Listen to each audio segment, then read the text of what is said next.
viewer. Comments. This is when you leave us comments on the videos and we talk about them. This is from The Mad Respect. The Mad Respect. This entire volume of Catwoman has been on point, kicking off with Joelle Jones, hot off the Tom King Batman breakup, and followed by a great run by Ram V, sprinkled in with a few nutty one-shots involving cocaine-powered villains. That's right. That's good to know, because we talked about it when we did our breakdown of Catwoman a couple weeks ago. This is the first time I've ever read Catwoman, and it's issue 39 or so of this current run. I loved it. And he's talking about the previous writers from the other 38 issues. You got Joelle Jones, who's a fantastic writer-artist combo, and Ram V, of course. And I didn't know about this cocaine stuff. I thought that was a Marvel guy, the cocaine hero. Oh, or whatever. yeah. Are there two different cocaine-powered characters in Let comic us know books? in the chat comment, fam. I'm not as well versed as my I'm not as big the of a drug-focused heroes. But one thing I was surprised about is that there wasn't a whole lot of love for this run in our chat, in our comments, and I was kind of, I don't want to say bewildered, but it's just kind of reminded by just a little how off some people's opinions are about the industry, and how, yeah, some comics are not going to be written for the particular reader. Like, some people are not going to be into it, but they may be into it later. That's kind of, look at what Hulk did for us. I was never into the Hulk until Immortal Hulk. Now I'm into the Hulk. Now I'm like really into the Hulk. It's like one of my favorite books to read right now. Same with Venom, to be honest. I was never really that big into Venom. I always thought Carnage was really cool. Shout out Mind Bomb. So, it got me thinking about you coming on board full time, Ryan, because one of the main reasons why this job opened up and why we had to expand and bring you, full time and you working at MilGeek was because comics were down. DC Comics in particular at the shop were down royally. It was a lot. I'll say it was above 50%. This isn't my store. This is from MilGeek Comics. I hope it's okay that I say this, but yeah, sorry, Russ. Transparency over here. And I'll tell you why the DC Comics were down. It's not down because of the 99% of reasons people complain about the market on YouTube. It was down because when DC left Previews, Diamond, Yep. and went to Lunar, you had to revert to the old ways of ordering comic books, which means that you're sending emails. You're doing a lot of pen and paper nonsense. We live in 2022. It's May. And people who want to order their Batman comic can't click a button to order your Batman comic. And if that's not one of the main reasons to be concerned about the industry, and you're caught up on the last issue of a character that you may not be as into, tanking the industry, then you just got your focus wrong. You just don't know what's going on. Because we had over a 50% decline in orders for Batman because people couldn't order the damn Batman. So we got Fire Guy Ryan on the mic. Took him from the mic. Put him on the computer. And what do you do monthly? Every month. I take all of the covers, all of the different titles and variant covers and collected trades and hardcovers, and I take them from the preview or the DC Connect catalog that they do every month. And yeah, you got to pull up your catalog, figure out what you want, and then go to another platform like your email and type, or check boxes. That's how you used to have to do it. But now I copy and paste every single information off of that catalog into our own website that we have and upload it. So now every month you just go to our website and you order stuff on there like you do on the previous one. How long does it take you every month to do that? About a week. It takes you about a week. Hours and hours and hours of copy, paste, couple hours a coding, day. making sure that the variants are loaded up. Oh, they changed something, got to update that. We're having to do a part of the work that was done on previews. But now we have to do it in-house because if we don't, people don't get their Batman comics. And a lot of people still don't do it just because it's a separate website and it's just extra work. It's tough, comic fam. It's tough. But we are here for you. Fire Guy Ryan is here for you.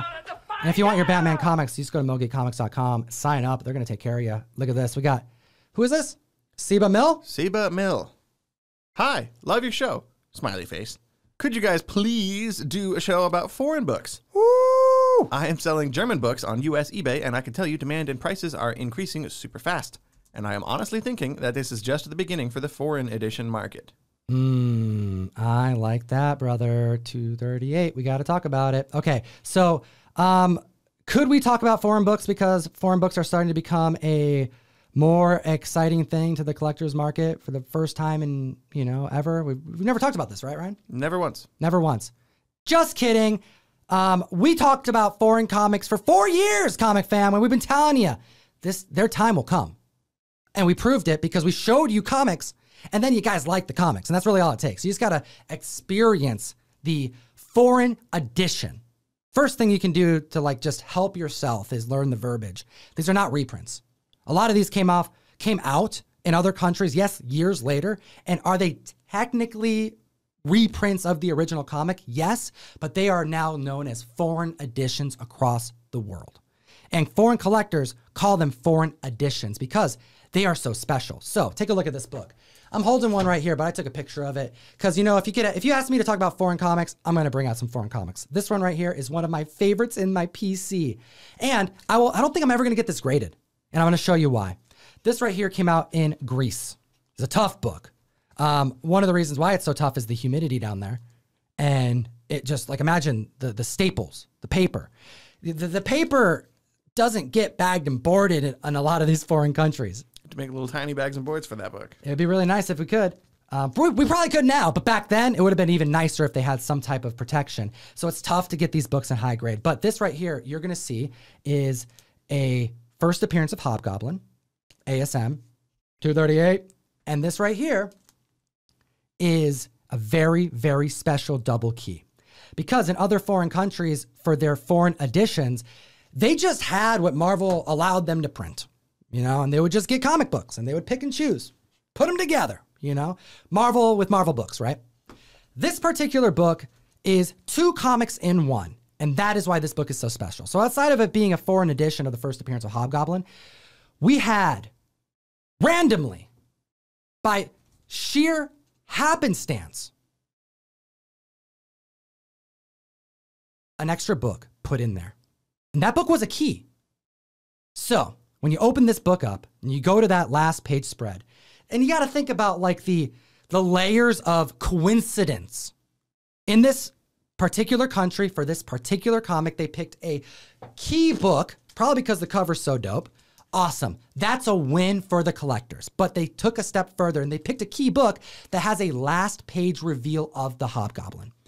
Boom. Okay. Right there. But what's the other book that they picked? It could have been any book. And they decided probably to make was it just any book. It was. To them, it was. Yeah. And these weren't like key books back then. You know, like this That's fair. this is like, you know, yeah, there was hype and stuff, but like I'm talking like now now the hype is real. Retroactively, it makes a lot more sense because the other book they put in here after this Hobgoblin book was Iron Man 55. The first appearance of Drax, the first appearance of Thanos, making this double page That's cool. just one of the coolest moments in the foreign collectible market. We have Hobgoblin on the right. We have Thanos on the, or excuse me, I'm gonna say it right. Hobgoblin on the right, Drax on the left. Hot damn comic fam. How dope is that, dude? Because the first page happens to be Drax. If they had put the cover in there like they should have, right? This would have been Totally blown. Yeah. It would have been cool, but he wouldn't get this Yeah. hyper unique moment. So, and for good measure, I got to show you Thanos. And there he is. You know, he's there. He's also there. So, But the coloring, even like the coloring's different in this edition too. I Yeah. like that. It's like those black, white, and red books. We're gonna talk about one of those later too. You got That's black right. and white, and then just one color here. I love me some foreign books. Ryan. Shades of orange. Oh, so good. Okay, let's keep it going. This is from Chad Nelson. Chad Nelson. Just saw James Tynan the fourth, Who? Jimmy T. Oh, okay. At the KC Planet Con. That's Kansas City. Planet Con didn't come up to his booth to actually meet him. So much to do. Very busy. But the fella opened the door for my wife, myself, and my uncle, wheelchair bound, when we went to our hotel. Of all the people in the lobby, he walks up to open the door for us to our hotel. Made a great impression on me. What a damn cool dude. That's classy. That's a classy move, James. Jimmy T, you're a classy guy. What a gentleman. Chad, you got to meet Jimmy T still. And I think that's in a pretty damn cooler cool. way In a than cooler waiting way. in line for, you know, I still would have waited in line. No matter what, I'm not too busy to go to that line. No matter what, we're going to be waiting in line. And We don't have may to wait in line. Yeah, we just get it out again. I'm just kidding. No, it's already, I put it away. No, it's okay. We're certified. Let's do it. All right. Certified insane. I thought that's a cool story. Thanks for It's sharing. cool. Comic fam, I like your stories like that. You know, everyone meets creators and they have their unique experiences. And I'll tell you, man, after the passing of Neil Adams, the one thing I've been thinking about all week is, like, shout out Nick from Key Collector Comics. He's like, I was at a convention and he introduced me to Neil Adams. And he's like, yo, Neil I'm sure I can have Neil like sit down and talk to you. And I'm like, I just want to meet him, but like I don't want to do anything like that because I was so nervous. It was like it was early. I probably would do it now. I wish I could do it now. Yeah. And I guess that's what I'm trying to say is like, don't miss out on your opportunities to meet people that you admire. You never know. When you have a chance. I love you, Tom. You got to say you love the people I love the comic fam. I love you, Ryan. Right? You never know. You never know. Life is too short. One of the greats, taken too soon. And been thinking about that a lot. You know, I just wish I would have stepped out of my comfort zone because I just looked up to him so much. Like, it's just one thing to meet. It's one thing to Donny meet Cates or Scott Snyder. No, Donny Cates is, you know, he love spit on you and me when we went to go see him. He said, "Screw you guys," and he spat on us. But we still talked to him anyway. Untrue. He was incredibly kind, and he was a gentleman as well. And he walked out in front of the booth, and he gave us so much of his time. And he's such a cool dude. He's pretty cool. It's like it's Neil Adams, man. I got the nerves, man. This is Neil Adams. You know, big deal. Gosh, and now I regret that. You know.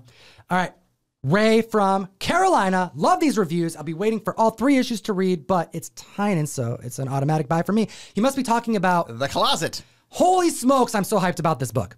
From it's not even a Substack book anymore. It's coming to Image. That's right. So everybody's going to get the chance to read this one soon. Might there be a sequel, or is this a one and done? Thanks, guys. Issue 3 finally just came out of The Closet like last week, and on Substack. Again, these are being released digitally first for the Substack subscribers. We are members, highest tier. Gotta keep. Look at the goal. You got that just laying out. I got it. No. I gotta say. I gotta get him taken care of. All right. But no, the castle, the closet, not the castle. The castle. The closet was really cool. It could have a sequel. Just to answer your question, it could if he wanted to. I hope he's a professional, man. I hope there isn't one. We'll get to this, but Something Is Killing the Children wasn't intended, I've heard, to be a long 20-plus issue arc. But that didn't stop him. The collector said, nope, we need more, and he delivered. So who knows? Go pick up The Closet, and if you want there to be a continuation of the arc, you know, support it. Book has hit $20. Let off the gas, comic fan, unless you're really gunning for some jackfruit goodness. $75 cover price on this. Don't overbid. But if somebody wants it, we got it.